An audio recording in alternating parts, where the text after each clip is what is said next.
Goodbye to All That, by Robert Graves.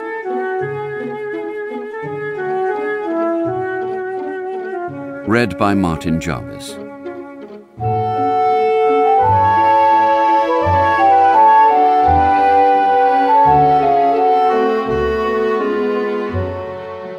As a proof of my readiness to accept autobiographical convention, let me at once record my two earliest memories.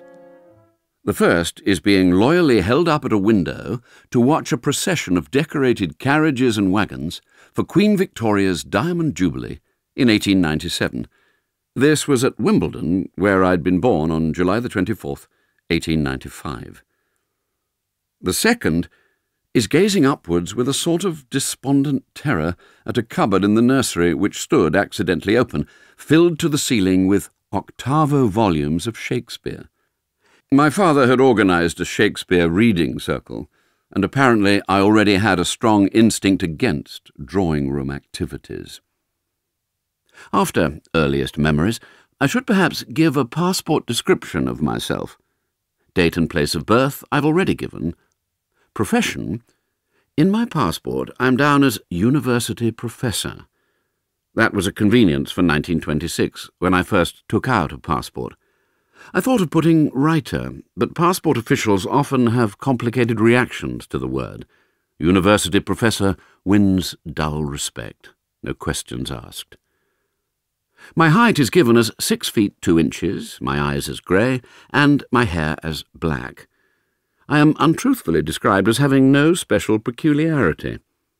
For a start, there's my big, once aquiline nose, which I broke at Charterhouse while foolishly playing rugger with soccer players. That unsteadied it, and boxing sent it askew. Finally, it was operated on by an unskilful army surgeon, and no longer serves as a vertical line of demarcation between the left and right sides of my face. My passport gives my nationality as British subject, though I'm an English gentleman only on occasions. My mother's father's family, the von Rankers, were Saxon country pastors. Leopold von Ranke, the first modern historian, my great-uncle, introduced the von. Heinrich von Ranke, my grandfather, was a medical student at a Prussian university. He took part in the political disturbances of 1848, when students demonstrated in favour of Karl Marx at the time of his trial for high treason. Like Marx, they had to leave the country. My grandfather came to London and finished his medical course there. In 1854 he went to the Crimea with the British Army as a regimental surgeon.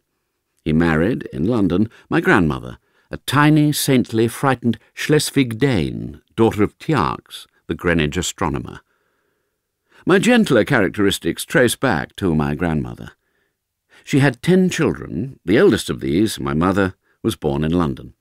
My grandfather eventually returned to Germany, where he became a well-known children's doctor at Munich. At the age of 18, my mother returned to England as companion to Miss Britain, a lonely old woman, and waited hand and foot on her for 17 years. When she finally died, my mother, her sole heiress, inherited £100,000. Characteristically, my mother divided the inheritance among her 4 younger sisters, keeping only a 5th share. She was determined to go to India after a short training as a medical missionary. This ambition was balked by her meeting my father, a widower with 5 children. It became plain to her that she could do as good work on the home mission field. The Graves family have a pedigree that goes back to a French knight in 1485. Colonel Graves, the Roundhead, is claimed as the founder of the Irish branch of the family. He had charge of King Charles I's person at Carisbrooke Castle, and later turned royalist.